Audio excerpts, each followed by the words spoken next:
함께 따라하겠습니다. 무엇을 주목하여 바라보십니까? 무엇을 주목하여 바라보십니까?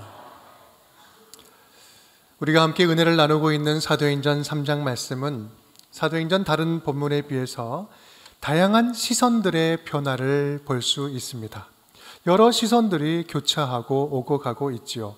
안진뱅이가 베드로와 요한을 바라보는 시선, 또 베드로와 요한이 안진뱅이를 바라보는 시선, 그리고 그들 가운데 있었던 그 기적의 사건을 바라보고 있었던 사람들의 시선, 그 시선들의 변화, 그들의 시선의 변화, 움직임만 잘 관찰해도 오늘 본문의 핵심 메시지를 우리는 잘 발견할 수가 있습니다. 지난 시간 본문을 잠시 한번 볼까요? 첫 번째 시선은요, 성전 앞에서 구걸하던 안진뱅이가 베드로와 요한을 바라보는 시선입니다. 뭔가를 얻을 게 없나 지나가는 사람들을 바라보면서 구걸하는 그 이상도 이하도 아닌 몸이 건조한 시선이었습니다. 그런 사람을 베드로와 요한은 주목하여 바라봅니다. 주목한 시선으로 이렇게 이야기하죠. 우리를 바라보라, 우리를 보라 라고 합니다. 그들은 지금 힘없이 구걸하는 거지의 시선을 새로운 삶을 바라보는 시선으로 변화시키고 있는 것입니다. 실제로 고침받은 그 사람이 고침받고 11절에 어떻게 하지요? 베드로와 요한을 이렇게 붙잡습니다. 적극적으로 붙잡죠. 삶에 힘이 생긴 거예요. 힘없던 삶에 힘이 생기고 희미했던 시선에 분명한 삶의 방향과 목적이 담기기 시작합니다. 여러분, 이것이 바로 첫 번째 시선의 변화입니다. 그렇다고 한다면 그 안진뱅이의 그 시선을 변화시킨 변화시킨 힘은 무엇이었을까? 그것은 바로 예수님의 사랑이었습니다. 나사렛 예수의 이름으로 일어나 걸어라 라고 이렇게 세웠잖아요. 이것은 사도들의 능력이 아니라 예수님의 능력이었습니다. 예수님의 차별 없고 변치 않는 영원한 사랑, 그 누구도 포기하지 않는 예수님의 사랑이 그에게 힘으로 전달된 것이죠. 여러분, 그렇다면 안진뱅이는 어떤 사람입니까? 안진뱅이는 성경 말씀을 보면 날 때부터 안진뱅이다라고 이야기를 하는 거예요. 선천적인 불구였던 거죠. 태어날 때부터 소망 없는 인생으로 살았습니다. 누구에게도 사랑받을 자격이 없는 버림받은 인생으로 여겨지며 한평생을 살아왔습니다. 자타가 공인한 무의미한 인생, 죽지 못해서 살아가는 비참한 인생이었어요. 그런 자에게 베드로가 외치죠. 은과 금은 내게 없거니와 내게 있는 그것을 내게 주노니 곧 나사렛 예수의 이름으로 일어나 걸어라. 손을 붙잡고 이렇게 세웁니다. 여러분, 이 말은요, 당신은 충분히 걸을 수 있다라는 것을 말하고 있는 거죠. 너 걸을 수 있어 라고 선포하는 겁니다. 이 말을 또 다른 말로 하면 이렇습니다. 당신도 사랑받기에 충분한 존재입니다 라는 거죠. 지금까지는 누구에게서도 듣지 못했던 아주 어색한 선포였어요. 그런데 아무도 거들떠보지 않던 인생에 믿음의 선포가 담기니 그때부터 한순간에 예수님의 사랑이 담긴 인생이 되어버립니다. 여러분, 그런 의미에서 사도행전 3장의 이 안진뱅이의 치유 사건은 단순한 기적이 아니에요. 이것은 새로운 성령의 시대에 시작된 예수님의 사랑의 회복 사건이었다라는 말씀이에요. 이제부터 예수님의 사랑이 회복되어 갈 것이다. 이제는 믿음의 역사로 예수님의 사랑이 선포되는 곳곳마다 기적의 놀라운 역사가 일어날 것이고 사랑이 채워질 것이고 그 예수의 사랑이 충만하게 임하면 바로 그 현장이 어디가 될 것이다? 하나님 나라가 될 것이다. 그렇게 예수 안에 있다면 버림받은 인생은 한 사람도 우리 가운데 있지 않다. 그리고 예수 그리스도를 통한 사랑은 지금도 멈추지 않고 여전히 우리 가운데 흘러 넘치고 있다라는 말씀입니다. 그렇습니다. 사도행전 3장 이야기는 이 사람들의 흩어져 있던 모든 시선들, 다른 곳을 다 바라보고 자기가 바라보고 싶은 것만 바라보면서 흩어져 있던 모든 시선들을 한 곳으로 모아서 예수님의 사랑에 집중시키는 이야기였습니다. 오늘 당시 그곳에 있던 사람들의 시선과 관심의 변화를 살펴보면서 오늘 우리에게 주시는 하나님의 말씀을 귀담아 듣는 귀한 복된 시간 되기를 주님의 이름으로 축복합니다. 안진뱅이가 기적을 경험하면서 일어난 이후에 그것을 바라보던 사람들이 한 곳에 모이기 시작합니다. 솔로몬 행각이라는 곳에 모이기 시작합니다. 솔로몬 행각은 성전 바깥 뜰의 외곽에 동편에 있는 지붕이 있는 큰 공간입니다. 누구든지 그곳은 출입할 수가 있어요. 이방인도 들어올 수 있습니다. 열린 공간이죠. 누군지 와서 최근에 일어난 그 소문들, 소식들을 같이 전달하기도 하고 또 여기서 종교적인 논쟁을 벌이기도 하는 장소였어요. 베드로는 이제 예전의 설교와는 다르게 더욱더 열린 공간에서 설교를 합니다. 결과적으로 보면 이 설교 후에는요, 남자만 5,000명이 믿었다라고 사장에서는 기록하고 있어요. 놀라운 믿음의 역사가 일어난 거죠. 이제 예수님의 이름에 담긴 구원의 역사, 사랑 이야기는 경계 없이 장벽을 허물고 흘러 넘치기 시작했다라는 말씀입니다.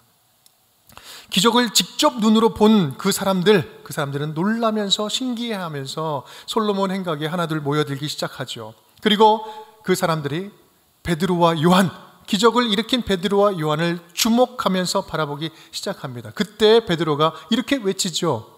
우리 12절 말씀 함께 읽겠습니다. 베드로가 이것을 보고 백성에게 말하되 이스라엘 사람들아, 이 일을 왜 놀랍게 여기느냐?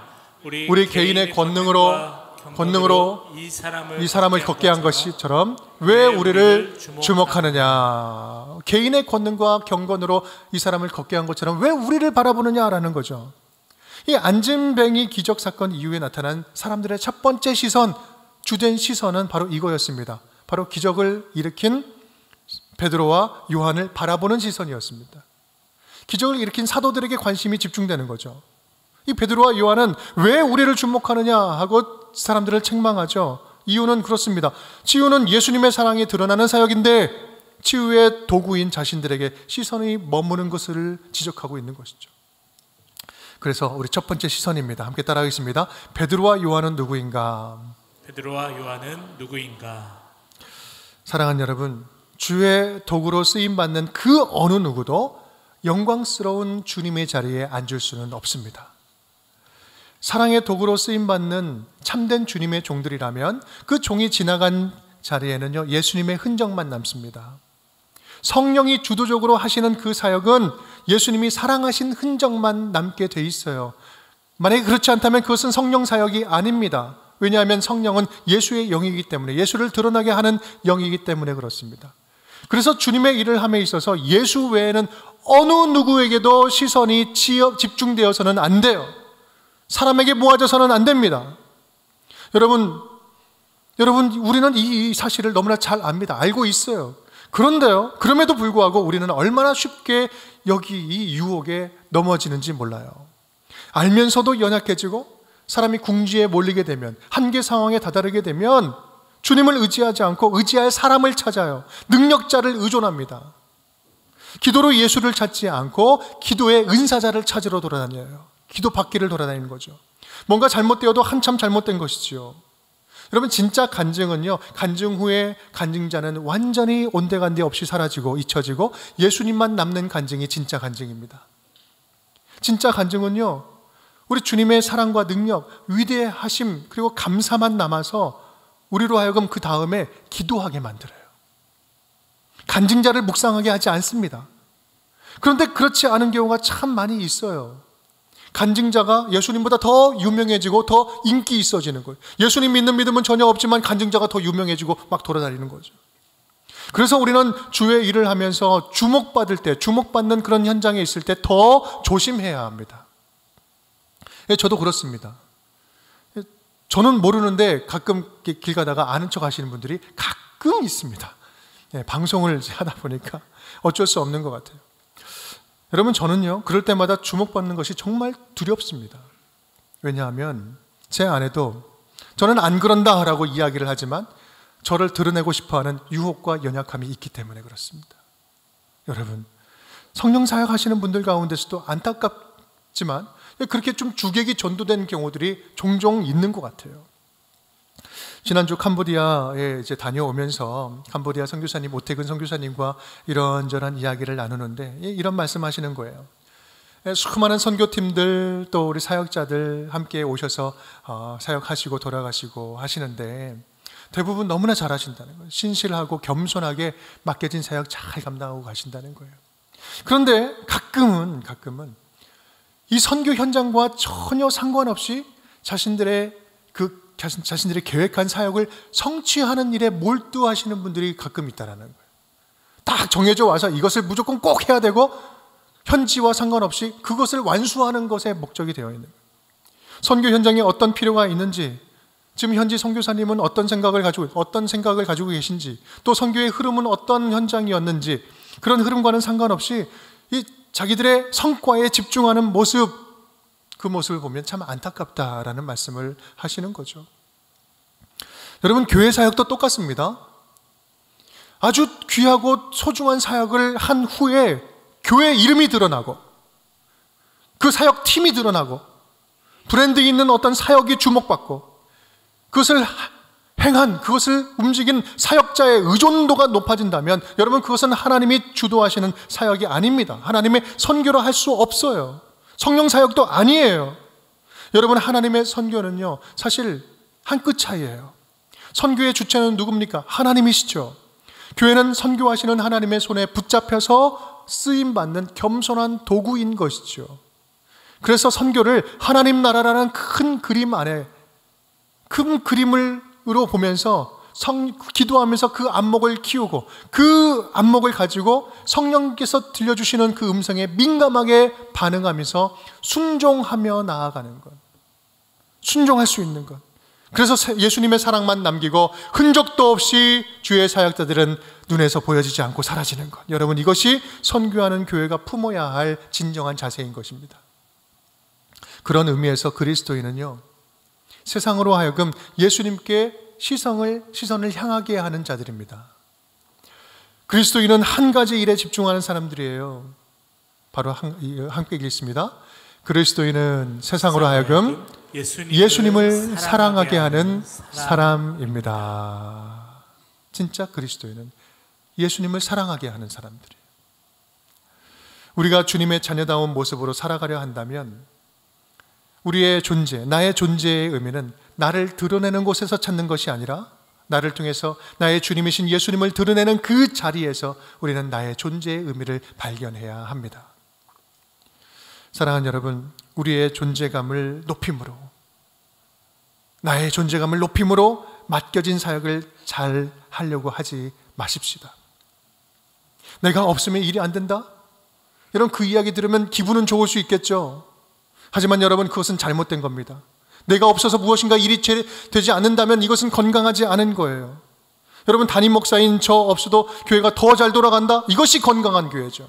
여러분, 초대교회 안디옥 교회를 보십시오. 담임 목사, 부목사, 우리 바울과 바나바가 다 선교사로 떠나요. 다 가버립니다. 하지만 주의 일은 더 흥왕하고 더 교회가 부흥하게 되는 것입니다.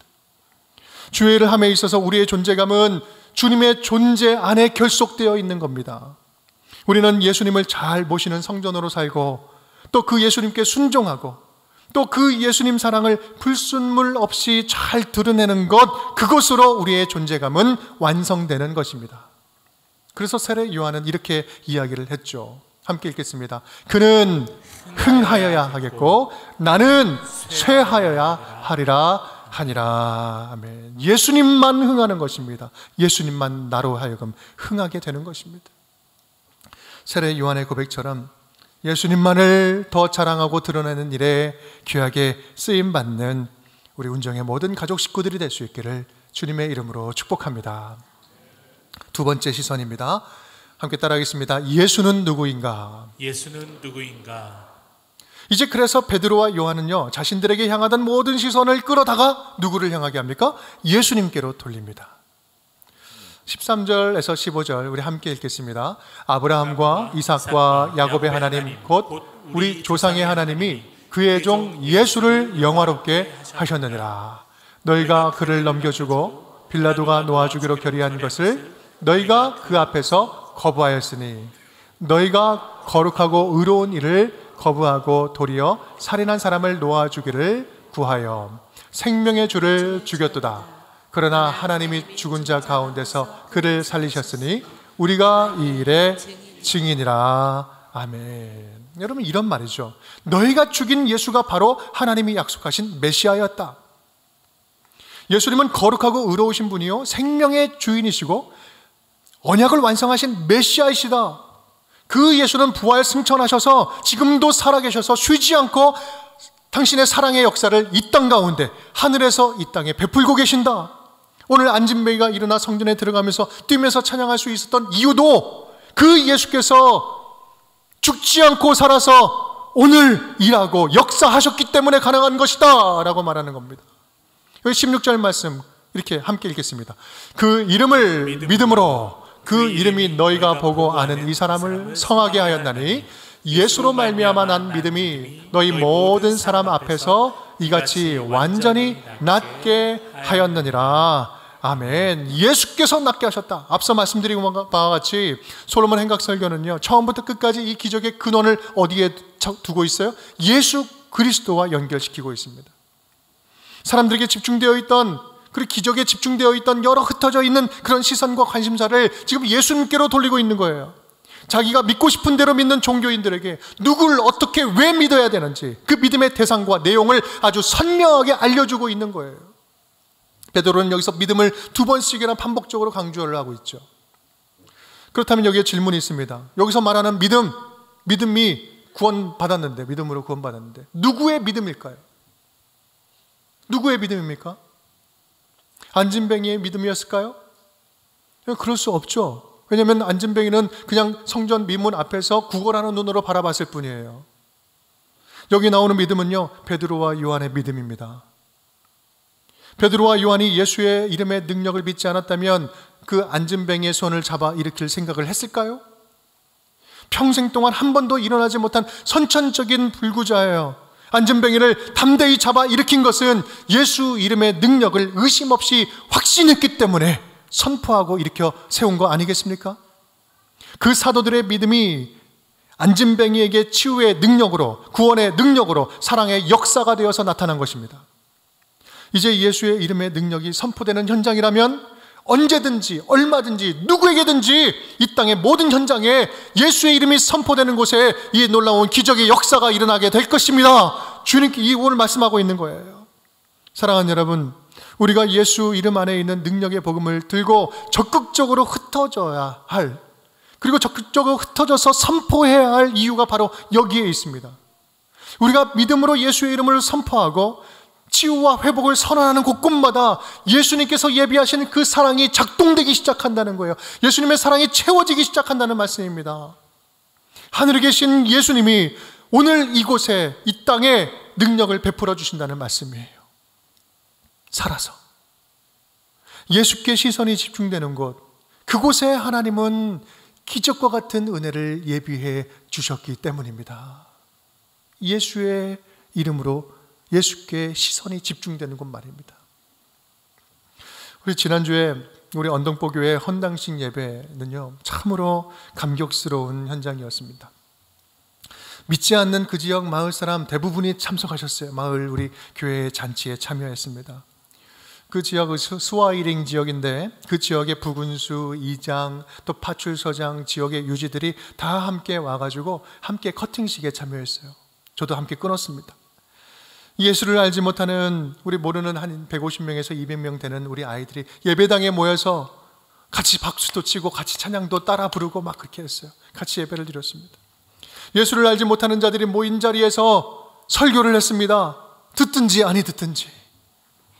중요한 것은요, 예수님께 시선이 집중되는 그 예배당이 예수를 믿는 사람이든 안 믿는 사람이든 그 마을 사람들에게는 소망과 기대가 되는 현장이 되고 있다는 사실.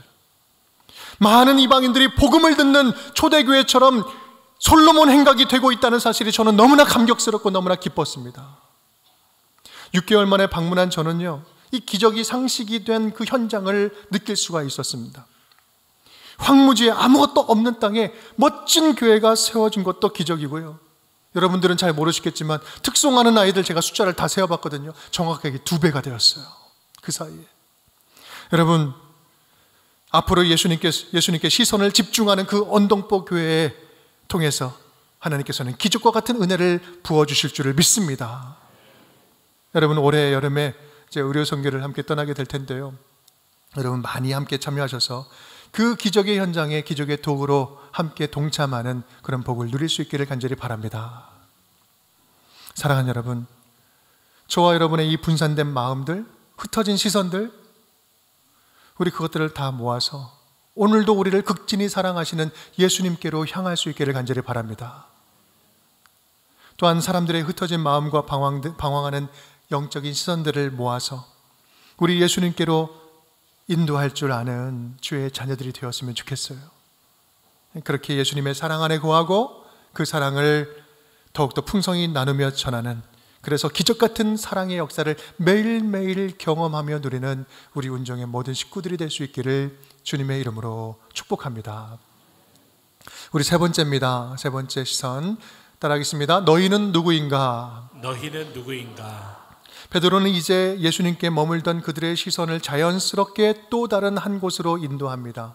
바로 그것은 그 설교를 듣고 있는 각 사람, 거기에 있는 사람들을 자신들을 향하게 합니다. 13절에서 15절 밑줄 부분만 우리 함께 읽어볼게요. 너희가 그를 넘겨주고 너희가 그 앞에서 거부하였으니 생명의 주를 죽였도다. 너희가 생명의 주를 죽였도다. 설교를 듣는 사람들은 당혹감을 피할 수 없게 됩니다. 왜 그렇죠? 예수께서 생명의 주님으로 오시고 우리를 사랑하기 위해서 오셨는데 누가 죽였다? 너희가 죽였다라는 거예요. 너희가 그 예수를 넘겨주고 너희가 거부하고 너희가 심지어는 생명의 주님을 죽였다라고 고발하고 있습니다. 그리고 그 너희가 죽인 예수님을 너희가 믿는 하나님이 다시 살리셨다라는 거예요. 여러분 좀 이게 이해되십니까? 지금 하나님이 다시 살릴 정도로 소중한 분, 우리가 믿고 고백하는 하나님이 다시 살릴 분을 우리가 죽였다. 이거 여러분 얼마나 심각한 죄를 범했냐라는 말씀이죠.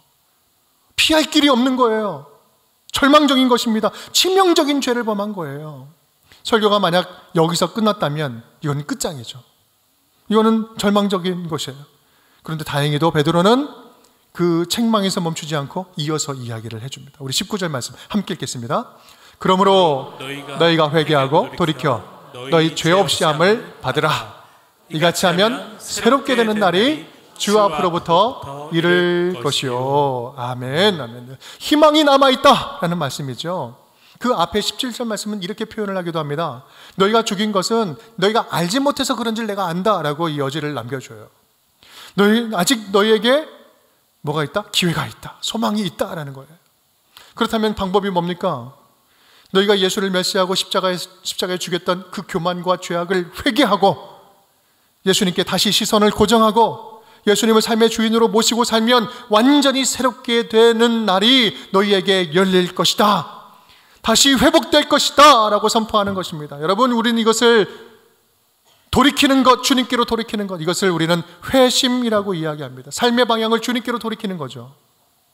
예수 없이 살던 삶을 회개하고 그 주인 자리에서 내려와서 다시 그 주인 예수님을 모시고 예수님을 영접해라. 그러면 누구든지 살 수 있다라는 거죠. 그리고 이 회심의 기회는 누구에게나 열려 있어요. 차별이 없죠. 그 믿음만 있다면 어떤 심각한 죄인도 다시 새 삶을 얻을 수가 있습니다. 그 믿음만 있다면 어떤 버림받은 인생도 다시 새 출발할 수가 있어요. 아무리 저주받은 인생이다 할지라도, 절망에 빠진 인생이다 할지라도 새로운 날을 약속받았어요. 그래서 여러분, 우리는 이것을 복음이라고 이야기합니다. 복된 소식이죠. 누구에게나 열려져 있고 누구에게나 소망이 있고 희망이 있고 다시 살 길이 열린 기쁨의 복음이기 때문에 그렇습니다. 베드로는 지금 설교를 통해서 사람들의 흩어져 있는 그런 모든 시선들을 지금 한 곳으로 모으고 있습니다. 사람들의 시선을 처음에는 자기들을 향한, 그 사도들을 향한 시선을 내가 아니다, 우리가 아니다, 주님께로 옮깁니다. 그리고 그들의 시선은 곧 주님께로 옮겨서 주님의 비추어진 자기 자신을 보게 하는 거예요. 예수 복음 앞에 삶으로 반응하도록 인도하고 있습니다. 너희의 시선을 주님께로 고정하고 예수님만을 바라보는 인생이 되라. 삶으로 반응해라. 예수님을 바라보기만 하면 된다. 예수님을 바라보기만 하면 된다. 여러분, 이 사실을 하나님은 광야에서, 출애굽 광야에서 놋뱀을 통해서도 보여주셨어요. 민수기 21장 9절 말씀 우리 함께 읽겠습니다. 모세가 놋뱀을 만들어 장대 위에 다니 뱀에게 물린 자가 놋뱀을 쳐다본 즉 모두 살더라. 아멘. 쳐다보니까 그냥 살아나는 거야. 죽었던 사람들이, 죽을 사람들이.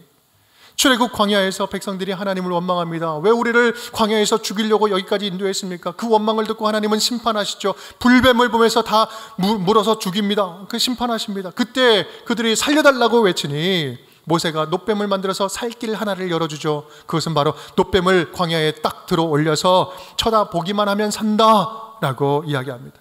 다른 것 없어요. 그냥 그 말 믿고 보면 되는 거예요. 이것이 바로 십자가의 은혜입니다. 예수 그리스도를 믿고 바라보기만 하면 살 수 있는 거예요. 얼마나 쉽습니까? 예수님을 삶의 주인으로 받아들이고 모시고 믿음으로 주님 따라 살아가기만 하면 살 수 있는 거예요. 이것이 복음이죠. 그래서 복음이죠. 그런데 여러분, 그때나 지금이나 참 신기한 것은 믿고 쳐다보기만 하면 사는데 죽어도 안 믿고 죽어도 안 쳐다보다가 죽어가는 사람들이 허다라는 말씀이에요. 여러분, 지금 혹시 이 자리에 아직 예수님을 우리의 삶의 주인으로 모시기를 주저하시는 분 계십니까? 왔다리 갔다리 하시는 분 계십니까? 예수 믿기를 3개월 뒤로 1년 뒤로 미루고 계신 분 계십니까?